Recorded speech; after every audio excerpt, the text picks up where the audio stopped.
Director of CCSRE, and I want to thank everybody for joining us today for our February History Seminar with Professor Laurie Flores. And before I turn it over to Al Camarillo, Founding Director of CCSRE and also Professor of History, who's going to introduce our speaker today, I just have a couple of quick announcements for you. First, I'd like to thank our co-sponsor for the event, the Department of History. Thanks so much for their support and for helping us spread the word. I'd also like to note, in case you haven't seen them there already, that we have the Stanford Bookstore in the back selling copies of Laurie's new book, Grounds for Dreaming, Mexican Americans, Mexican Immigrants, and the California Farmworker Movement. And she'll be speaking about that book today. So this is your chance to buy a copy and get your very own signed copy from the author herself. And then I'd also like to just point out there are flyers on your table with a couple of upcoming events. Coming up already next Wednesday, March 2nd, we will have our March History Seminar. Since March is a short month, we have to squeeze it in there before finals. We hope you can come back here, same time and place, to see Stella Rouse from the University of Maryland. She's going to be speaking about an agenda beyond immigration, Latinos and the politics of climate change. So see the flyers on the table for details, and make sure to check out our weekly events and announcements digest for other co-sponsored events and happenings on campus. All right, so let me turn it over to Professor Al Camarillo, who will introduce our speaker today.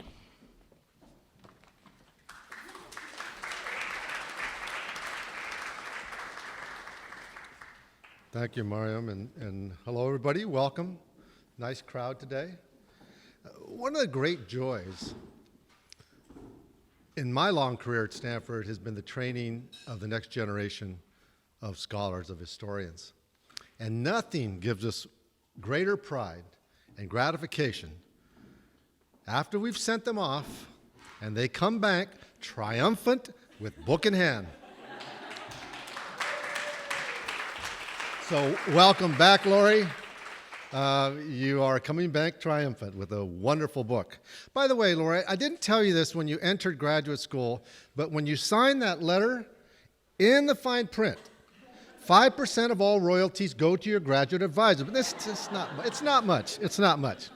All right, let me tell you a story. And this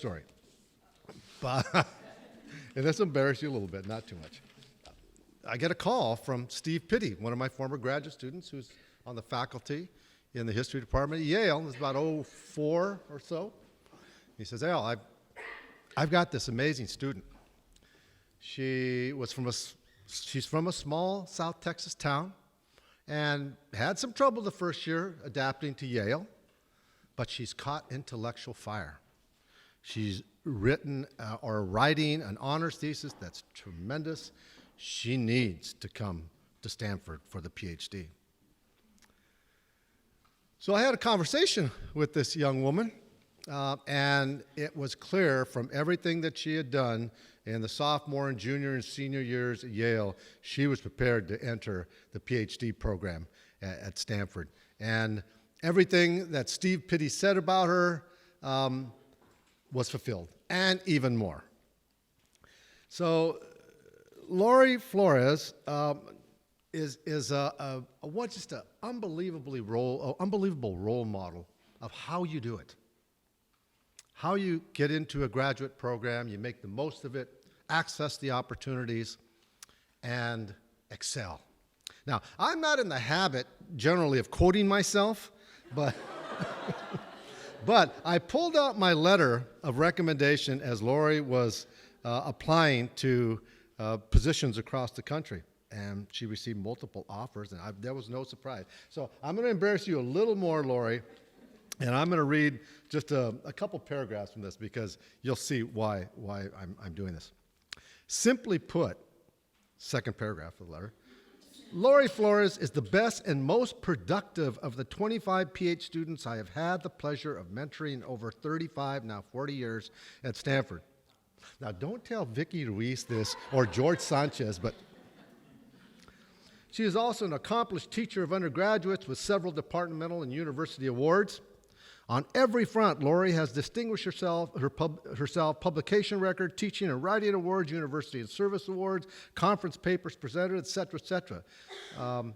It's been a real pleasure to see her mature, and this is really true, to see her mature as a gifted young historian. And of course, the fields that she could teach in: Western history, borderlands history, Chicano Latino history, American labor history, race and ethnicity, American society, 20th century. She, in fact, is teaching all those courses now.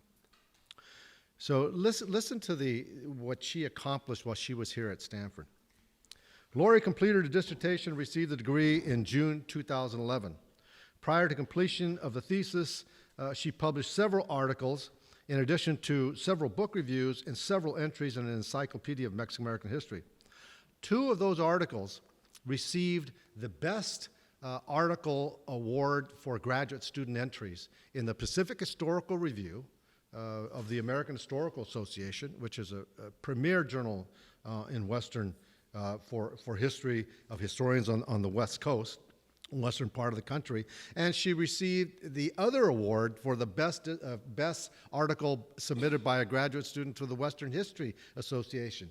So she's already, by the time she's writing that dissertation, she's already gained exposure out there and has excelled. So I would not be surprised, by the way. In fact, I'll have a conversation with some people if this book does not garner an award or 2 this next year. So, impressive list of awards. While here, she won the Ernesto Galarza Prize in 2007 for the best graduate student paper from the Center for Comparative Studies in Race and Ethnicity and Chicano Studies. She won the History Department Teaching Assistant Award for first-time teaching, and in her 3 years later, won the University Centennial Teaching Award, given to the top 10 graduate student teaching assistants at the university, right? So scholarship and teaching and service as well, because there were a number of entries that I put into this letter about what she did while she was on campus. So she was doing it all and doing it perfectly. She was also CCSRE Dissertation Fellow in 2009-10. So, we lay claim to her, right, as we appropriately should. She worked at the Stanford Women's Center. She won the El Centro Chicano Latino Graduate Student Community Center Award. So Laurie was doing it all, and she did it so well. Now, a little bit about this book, and I'm not going to steal her thunder because this is a book talk. But what for me, looking back now on that dissertation that became a book, was how Laurie contributed so fundamentally to an area of the Mexican experience in the United States, which we knew so little about. Now, I am part of the problem of the overemphasis of Latinos and Mexican Americans in cities. That's where the historiography has been for the last generation, focusing mostly on the urban experiences, to the neglect of this vast population over time of Mexican origin people located in the agricultural hinterlands of the country, right? So Laurie decides she wants to do Salinas, and gave the blessing of the mentor: go out, do the work, come back with a good dissertation. Well, not quite that, but the idea was, see what you can flesh out. And what she was able to construct in a dissertation that became this fine book was a pioneering study which exposes the nature of labor relations in agricultural societies, race, ethnicity, immigration, class, the dynamics, and very importantly, something that we have very little understanding about, the dynamics between different cohorts of Mexican origin people. So Laurie, looking at the Salinas Valley and the city of Salinas and the hinterlands, it was a society that had the largest immigration, not really immigration, importation of, we call them bracero laborers, Mexican workers that came from Mexico in a binational agreement with the United States, basically come in and harvest in our agricultural fields. And Laurie is really one of the first historians to understand the interesting, both the dynamics, the tensions, as well as the cooperation among Mexican braceros, Mexican Americans, and ongoing immigration from Mexico. The other thing which I I thought was just enormously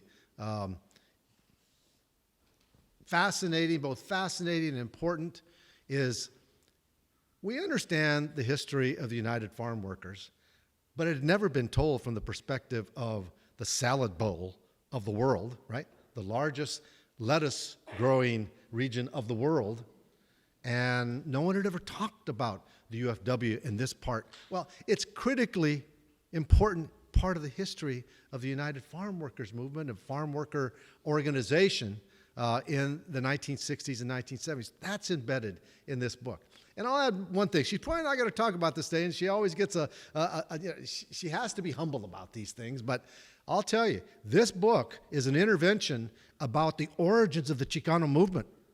Because I locate now, and I've told Laurie this when she was writing this dissertation, now the book, part of this dissertation describes a horrible event that killed dozens of Bracero workers in Cholar, not far from Salinas, back in the 1960s. And that event actually led to the end of the Bracero program a couple years later.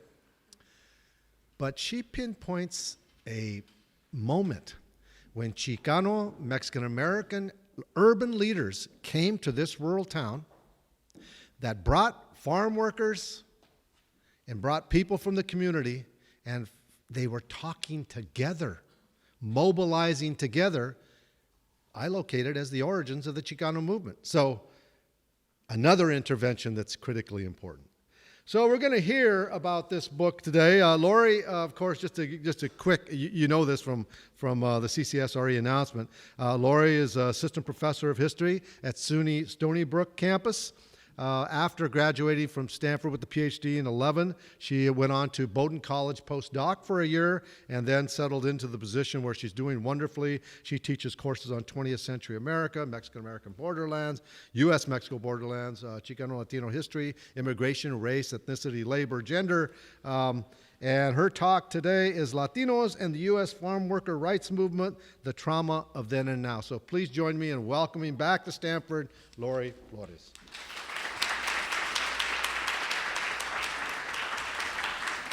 I want to thank all of you so much for being here today. Being able to talk with you about my book is really special because this book was born here. So like Al said, I came to Stanford in 2005 as a PhD student, knowing that I cared about Latino history and knowing that I wanted to write about labor history.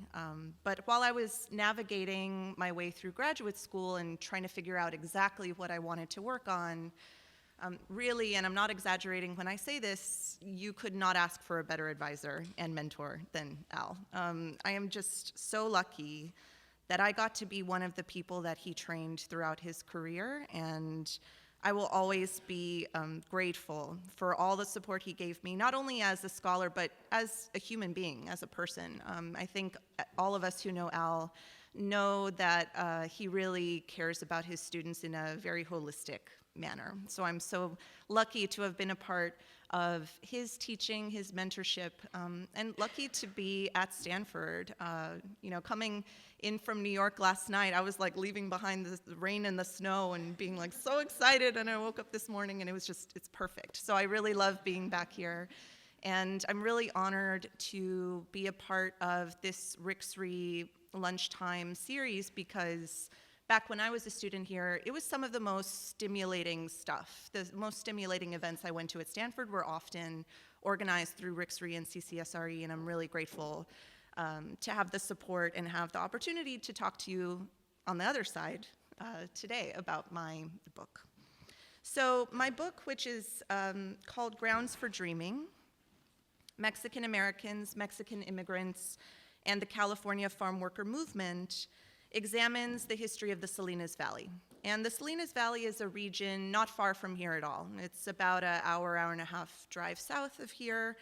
And I wanted to show in this book how this place, which is such an agricultural empire, which became such an agricultural empire over the 20th century, really still today one of the richest farming regions on the entire planet, how this place was a microcosm of all of these different significant transitions and moments in not only U.S. labor history, but U.S. immigration history and U.S. Latino history.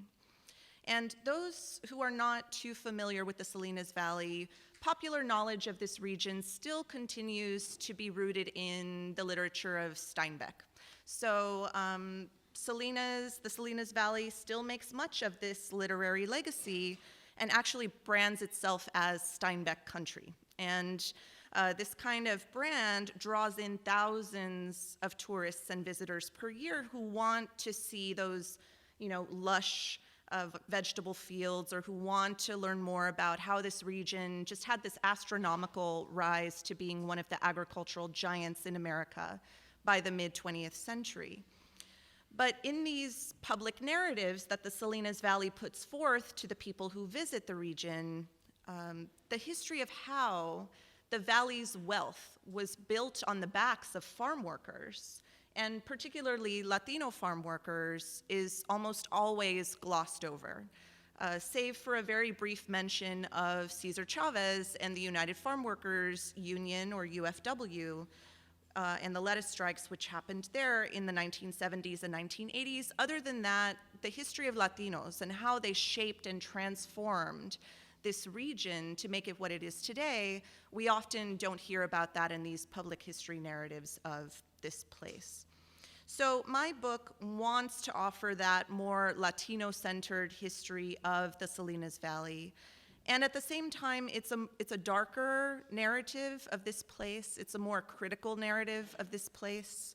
It presents a history of the labor exploitation, the racial discrimination and segregation that happened there, the political conflict, and the transnational traumas that still pervade this place. My book wants to give readers that more critical narrative that I think we need so badly, because it not only puts Latinos at the center, but really tries to tell those darker truths about the agricultural wealth of this nation and what has been the price of that wealth. So if any of you have ever driven on Highway 101, going through the Salinas Valley, between the small towns of Chualar and Soledad, you see this sign reading Bracero Memorial Highway. And when I took this picture a few years ago of this sign, the wind from the Pacific Ocean was blowing in so strongly that the wind was, shrieking and howling, and it was making the cars on the road sway, back and forth. It was this very kind of chilling atmosphere. It makes you feel very alone. It makes you feel very unprotected. It makes you feel kind of unstable. And when I took this picture, I realized that that sort of chilling atmosphere, that chilling effect, is only amplified by the somber reality of what this sign memorializes.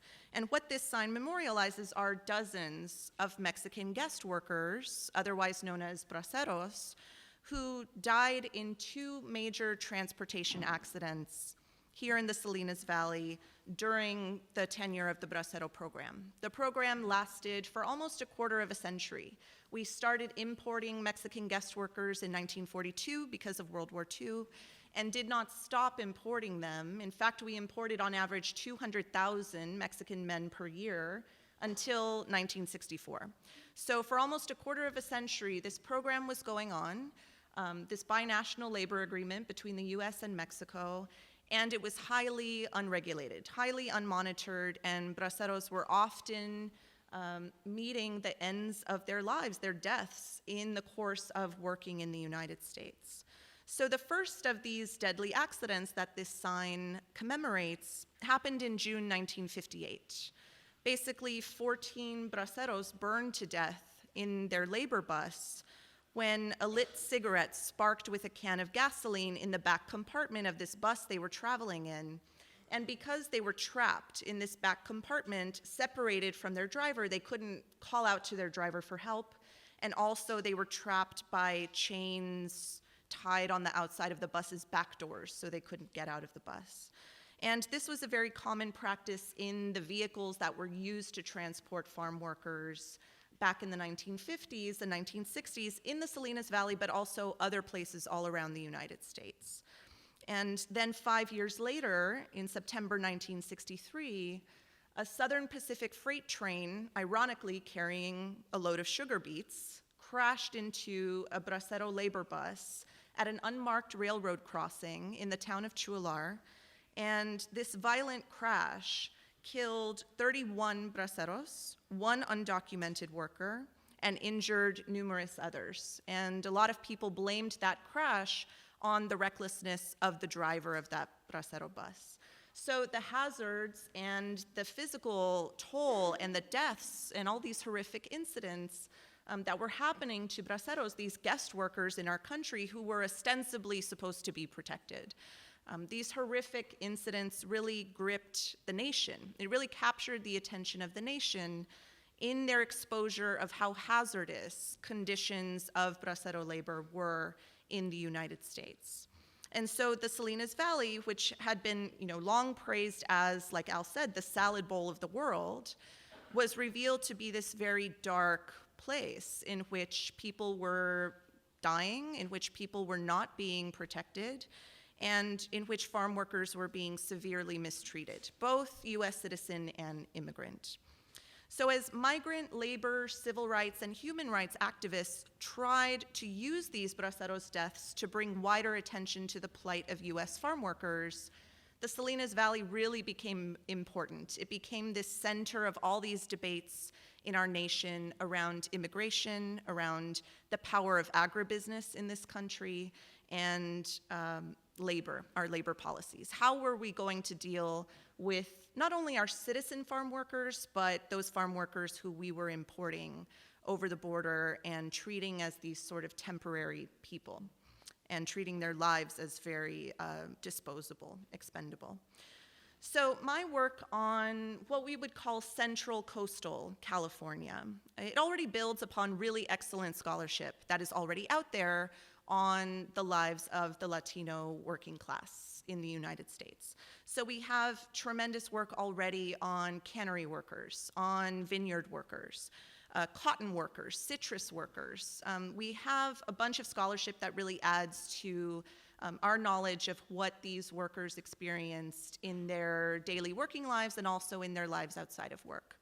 And very recently, we've had a lot more studies come out about the Bracero program. So I'm so glad that that is happening because the nation is now paying attention to this historical legacy of importing foreign workers, but mistreating them to such an extent that these programs really are costing people their lives while making others garner really huge profits in agribusiness. So what makes my book different, what I think makes my book different, is that it's the first to examine how the Bracero program and braceros themselves, along with undocumented workers, were helping to shape and transform race relations in California, and also shaping the contours of what Mexican Americans would do with their civil rights activism, because they constantly had to negotiate and position themselves against Mexican nationals, whether they were guest worker or whether they were undocumented.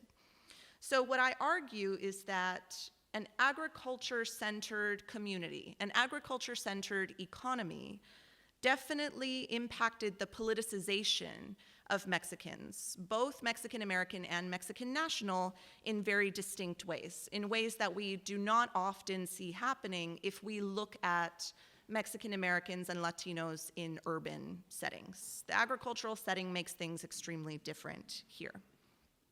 So when the Bracero program started importing large numbers of Mexican guest workers into California and into other states across the nation, and growers began replacing US workers with these cheaper, non-unionized foreign workers, farm workers who were citizens, and at this time in the post-World War II era, they were largely Mexican American. So Mexican Americans really dominated farm labor after World War II. They lost the ability to collectively bargain with their employers because their employers were displacing them for workers who were actually prohibited in their contract from being unionized. So if you lose that avenue of dissent, if you lose that ability to negotiate, to collectively bargain with your employer, your fate as a worker and your improvement in working conditions the chances of that happening are very slim.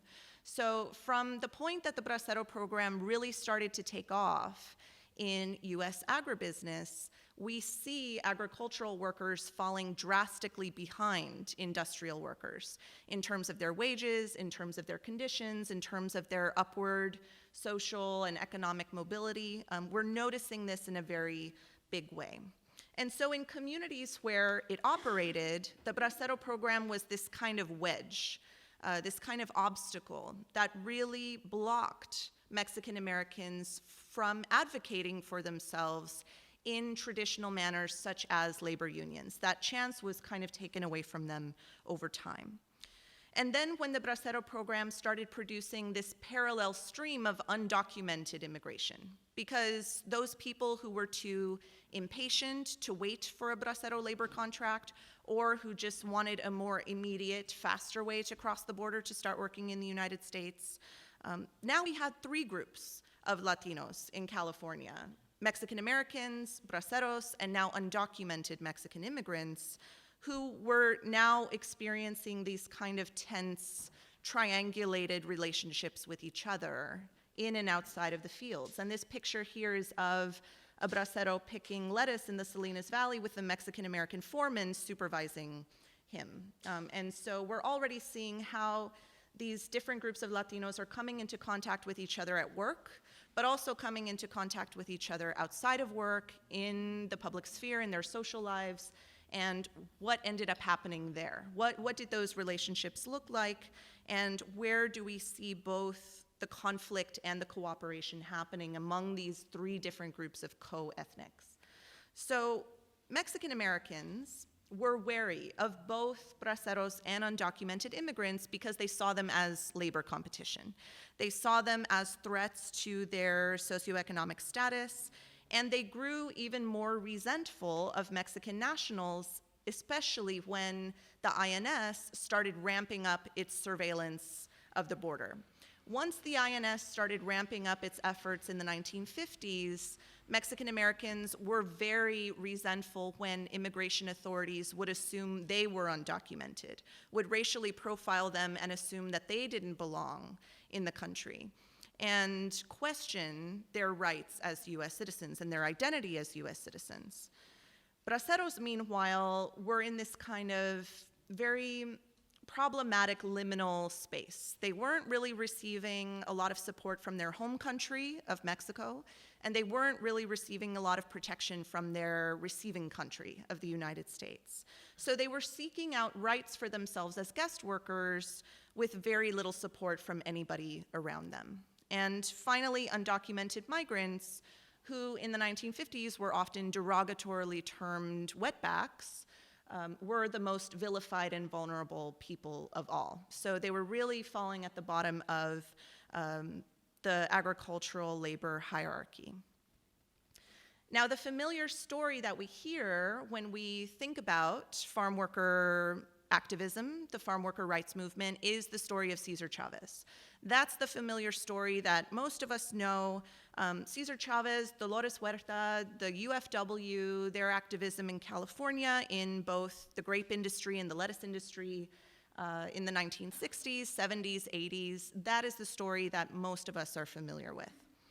But I wanted to ask in this book, what happened in the years before all that happened? What happened in those years in which Chavez was still somebody living in San Jose and making his own life as an agricultural worker and trying to figure out his eventual future, right? What happened in those years before we even knew about Chavez, before Chavez even came into the picture? How were Latinos navigating their social place and their racial identities and citizenship identities in this, increasingly corporatized agricultural setting?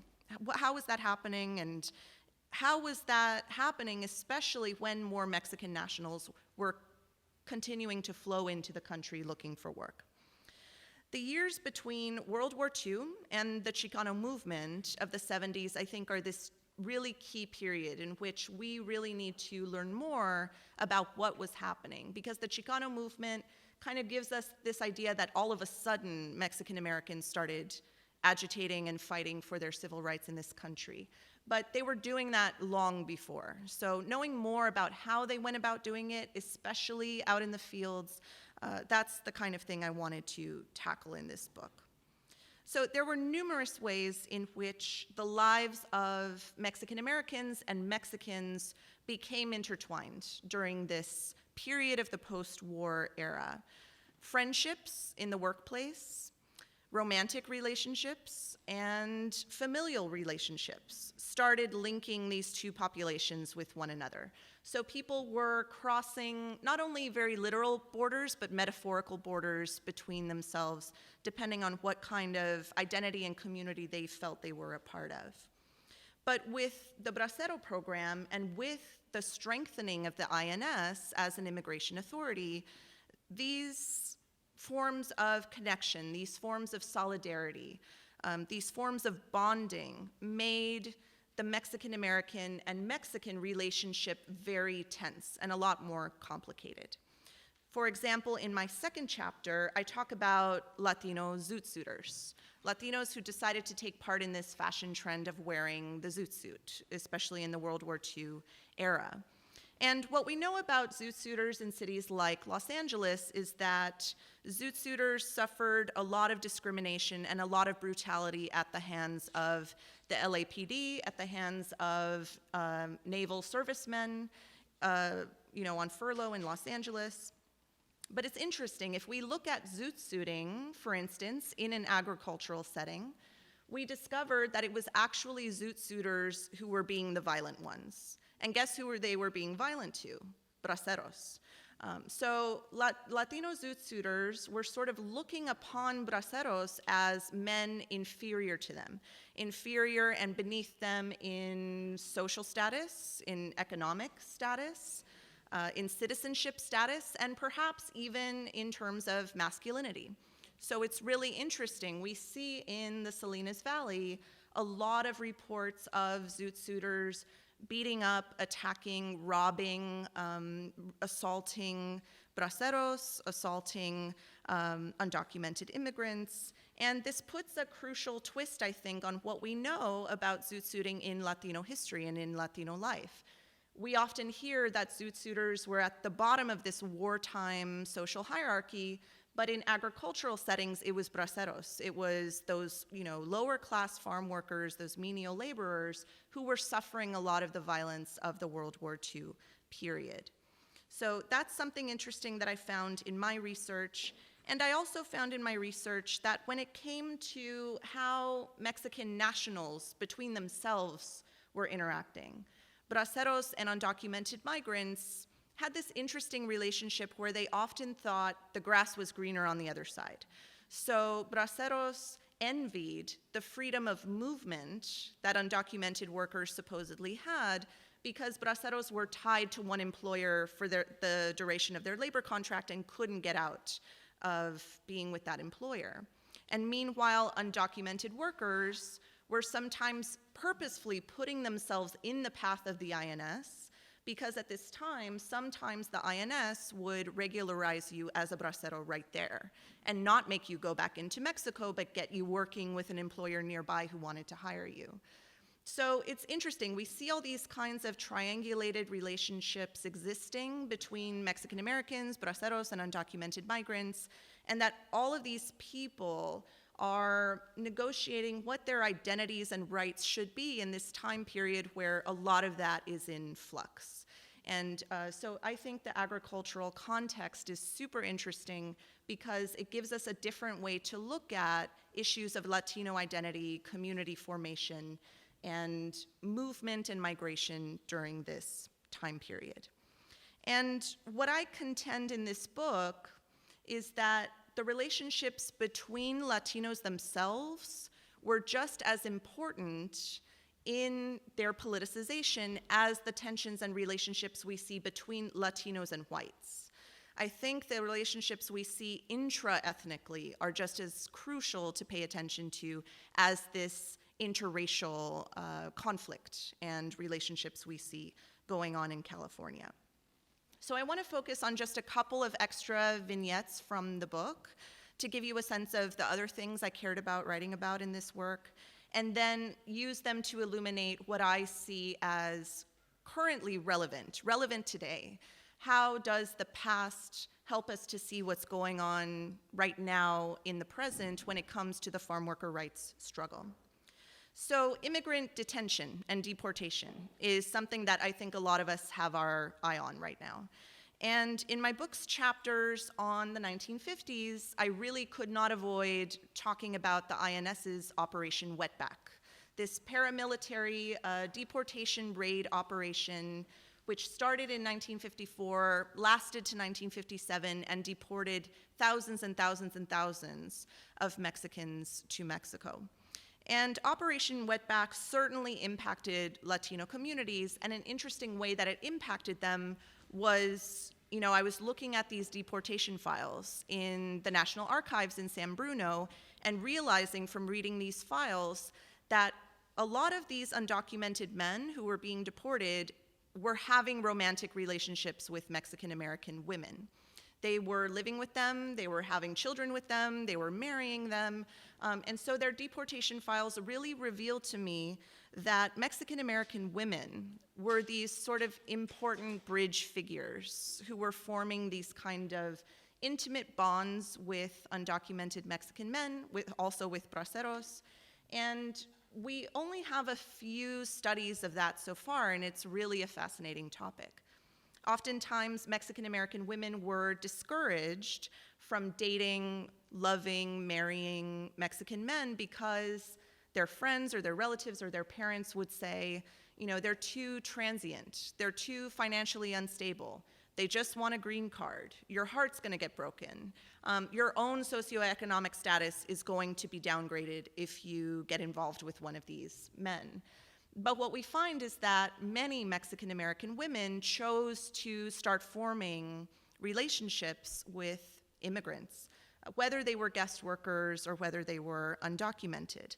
And this is a picture given to me by one of the people I interviewed. It's just this fabulous photo of a Mexican American woman marrying a bracero in Salinas in the 1950s. So the fact that it was often Mexican American women who were crossing over that border and forming these intimate, romantic, social relationships with Mexican nationals, it certainly signals to me that women were these important figures of making community across borders, that they were willing to cross those kinds of taboo borders, metaphorical or literal, in creating families, creating marriages, creating partnerships with men who ostensibly were not supposed to be there in the United States. And this community making faced even more challenges once the Bracero program became even more popular. So once we started importing more of these braceros into places like the Salinas Valley and other states besides California and the nation, the more men that we imported, the more housing we needed to create for them. And normally what grower employers would do was segregate braceros off onto the outskirts of town, create labor camps out of old bunkhouses or barracks or chicken coops, just anything they could do on the periphery of cities or towns to keep these men away from residential communities. But it got to the point in the Salinas Valley that they were importing so many of these men that grower employers were going to city council meetings and saying, we want to start building bracero residences in city limits. And everybody freaks out. Everybody, by that I mean, white residents, but also some Mexican American residents. They start freaking out because especially in the decade of the 50s, braceros were sort of seen as this socio-sexual problem. They were pathologized as these masses of single men who were coming into the country. They could be deviant, they could be criminal, they could be potential predators upon women and children. this idea that they were bringing in venereal disease on a constant basis was certainly something that we were seeing in newspapers and in the media at this time period. So Mexican Americans were conflicted when it came to this housing crisis and integrating these Mexican men into their residential life, into their neighborhoods. Some Mexican Americans went to bat for them, defended them, said these are good men. They're hardworking, they're moral. There's no reason to hypersexualize them in this manner. There's no reason to pathologize them as these diseased deviants.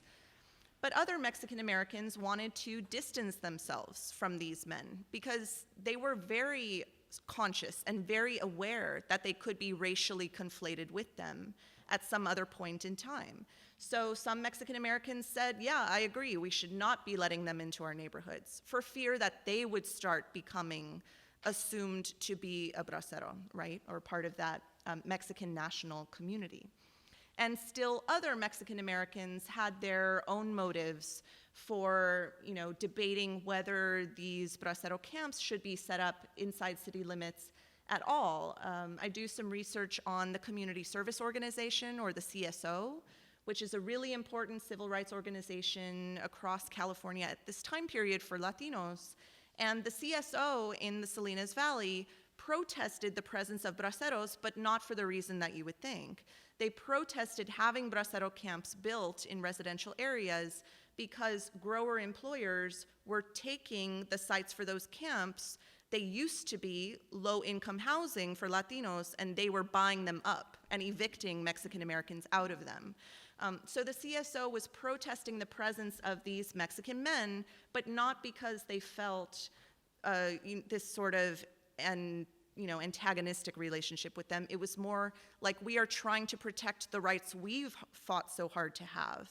And it was a daunting enough task for them to just protect that they couldn't really reach out and support them in the ways they might have wanted. So it's very complex, and it's very fascinating how different groups of Mexican Americans responded to Mexican nationals in their midst and living and working around them. And these varied reactions, I think, sort of mirror what US-born Latinos today think of immigrants today. I don't think that it's very different because, particularly as immigrant flows today are not just coming from Mexico, they're coming from Central America more recently, right? And so all of these different groups of Latinos are coming, and Latin Americans are coming into contact with each other. And these migration flows are certainly impacting the ways in which Latinos are confronting each other, what they think about each other, and US-born Latino citizens in the US today are definitely divided over what they think about immigration. And so it's not all that different from what was happening more than half a century ago. I think it's very relevant today. The final chapter of my book talks about the UFW, the United Farm Workers Union, and the accomplishments of Cesar Chavez and farm workers in the Salinas Valley when they conduct a lettuce strike there in the year 1970. So when we usually talk about the UFW, it's in the context of Delano, California. It's in the context of the grape industry. That was the first really nationally captured and attended boycott. This strike against grapes, this Don't Buy Grapes campaign, was super successful in the late 1960s and resulted in the UFW unionizing a lot of grape workers in Southern California in 1970. But in the Salinas Valley, we had lettuce workers, which was very, very different, I found, in the ways that the UFW operated as a union in that region. So lechugueros, lettuce workers, who work in the Salinas Valley, were ready for a strike to happen in 1970. In fact, while Chavez was still in Delano, they kept reaching out to him, saying, we want you to come organize us. We're ready. We really want to go out on strike against our employers. We have the organization, we have the people, we have the numbers to do it. And it's interesting because the ways in which lettuce workers organize themselves, the way that they organize themselves is that they actually form their own work crews before they get hired by an employer. So these work crews were often friends or family or people who knew each other and migrated together and worked together. And so that primed them for working together as a unit. That would prime them for going out on strike as a larger group. So in the Salinas Valley, the strike and Chavez's work in the union were made vastly easier because lettuce workers were already organizing themselves into work crews that could then go out on strike together. The UFW no longer had to struggle to organize individual workers and convince individuals to join a union. They could get whole teams right away, signing union cards. And this was a way in which we see how the ordinary people, farm workers alone, are sort of laying the groundwork before Chavez even gets there. And I think this conception that Chavez brought the Chicano movement to places and brought the Chicano movement to farm workers, it's actually inaccurate in a lot of ways. It's the people themselves who were laying down a lot of groundwork in terms of filing lawsuits against their employers at a time where employers were intimidating or firing them if they found out they were joining Chavez. Those workers in the Salinas Valley were already going to organizations like CRLA, the California Rural Legal Assistance, legal aid organization, and filing lawsuits against their employers. They were already organizing themselves into strike teams. They were already passing out copies of El Malcriado, the UFW's newsletter. People were selling subscriptions. They were reading this stuff. They were paying attention to the grape workers' strike over the radio, on TV, in the papers. They were paying attention. And so in the Salinas Valley, it was a very different story. The people were already ready. They already had a movement there waiting for Chavez. And what I argue in my book is that Chavez was only successful in the Salinas Valley because the people there just had this electricity. They just had this vibrancy. They just had this desire to get a strike going, which made Chavez's job vastly easier than it had been beforehand in Delano. And the Salinas Valley labor strike, the lettuce strike of 1970, is also important to pay attention to because it was one of the most violent labor strikes in California history. A lot of physical violence took place between the UFW and the Teamsters Union. A lot of verbal and physical violence was going on between the residents of the Salinas Valley, depending on what they thought of Chavez organizing these workers. And ultimately, the result of the lettuce strike and boycott was that the UFW signed numerous contracts with these big corporate grower interests that resulted in higher wages. It resulted in a decreased amount of pesticides being used out in the fields. It resulted in things like a health plan, vacation time, overtime pay for farm workers. And so in the end, the strike was successful, but it was only successful because the people of the Salinas Valley had been working for decades and laying all of this groundwork and organizing each other in civil rights organizations like the CSO or through the CRLA, or working together as lechugueros or freseros, the strawberry workers of the Salinas Valley. They were doing so much in the decades leading up to 1970 that I think that's the story to pay attention to here. It's that story of what came before Chavez, that prehistory, all of that waiting, all of that effort before Chavez becomes this nationally recognized labor activist. So how have things changed or not changed? Between 1970 and today, what does the farm worker rights struggle look like now? So the Salinas Valley's multi-billion-dollar agricultural industry and the US agricultural industry in general continues to be very highly dependent on Latino labor, especially immigrant labor from Mexico. So that has not changed. And many injustices of the past still have not disappeared from our nation's fields, orchards, and vineyards. Farm workers today are earning wages almost 25% lower than what unionized farm workers were making in the 1970s. 25% lower than what those people were making in the 1970s. So wages have actually decreased and not been on an upswing at all in the current moment. On a national scale, agribusiness continues to evade instituting across-the-board regulations for farm workers across the nation. So agribusiness has been one industry that's been allowed to get away with not having a minimum wage.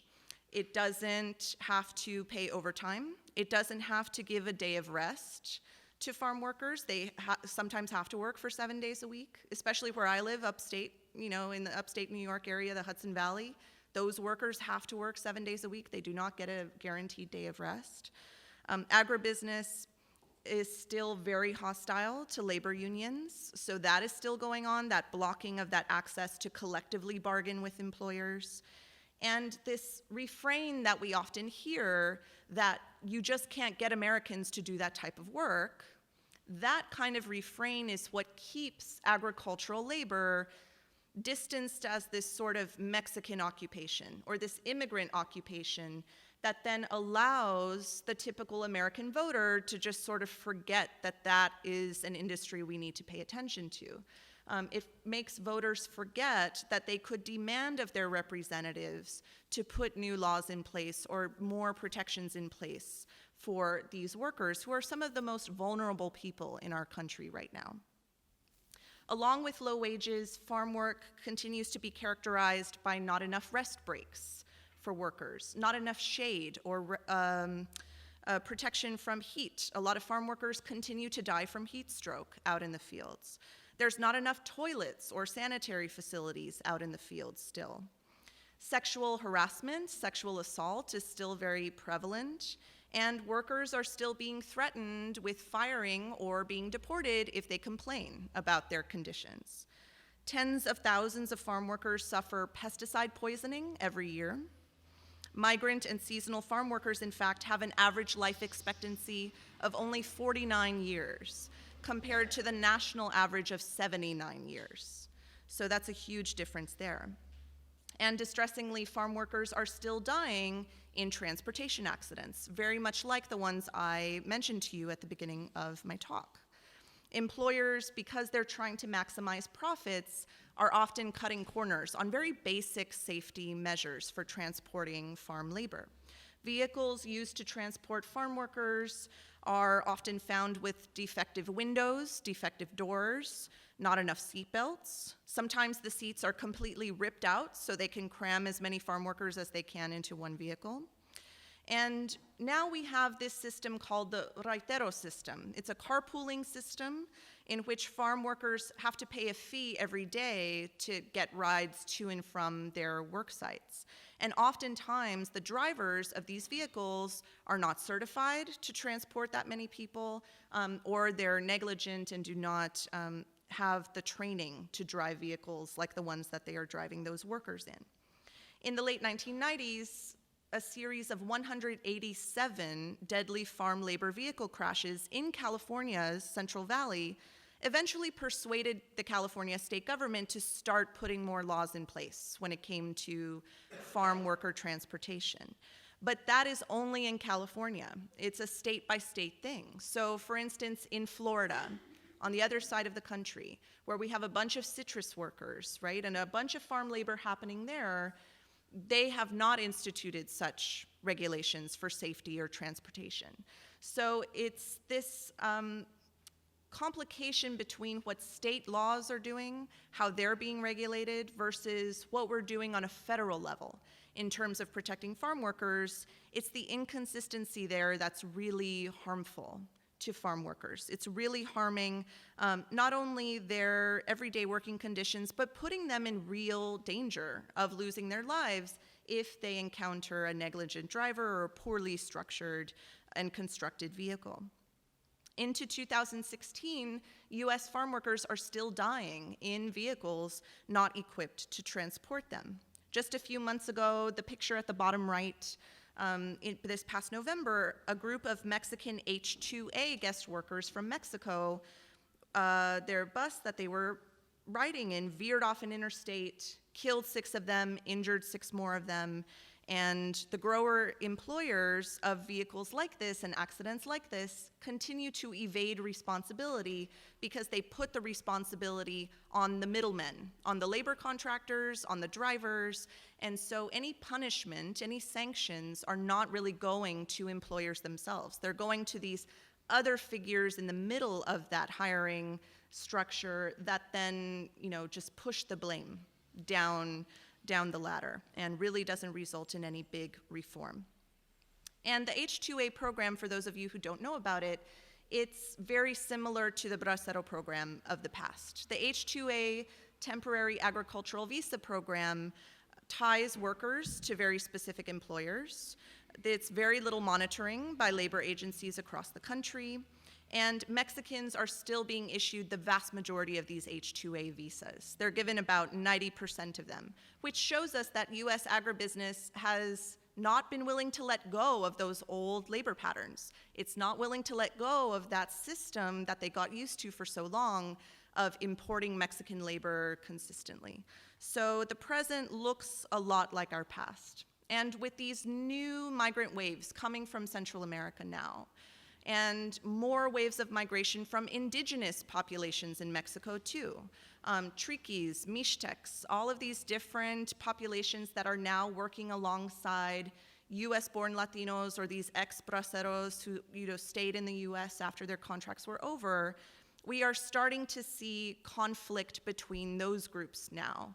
And in fact, just a couple of years ago in the Salinas Valley, Mexican Americans started complaining to city councils, posting on social media, writing to newspapers saying, we don't want these workers from Oaxaca, or we don't want these workers from Central America here because they're just overcrowding our neighborhoods. They're just, the people who are creating all this crime in our neighborhoods. They're taking away jobs.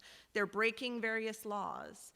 And one Mixtec community leader said, it's such a shame. Their fathers and grandfathers came to this country the same way we're doing now. So it's this same cycle. We're seeing history repeat itself in these very interesting ways. So Latinos in the US, they are growing in number. They are becoming more diverse along various lines. And in some ways, this demographics always seems to be new. But I think what we have to pay attention to is these old debates around farm worker rights, around borders, around immigration, around border surveillance. All of these different debates are still in play right now. So in many ways, we're at a moment in which we have seen before. We've had this juncture before in which we are asked to determine how we're going to treat the migrants and the farm workers in our country, inside our borders. And these farm workers are the most marginalized, some of the most marginalized and vulnerable people in the US today.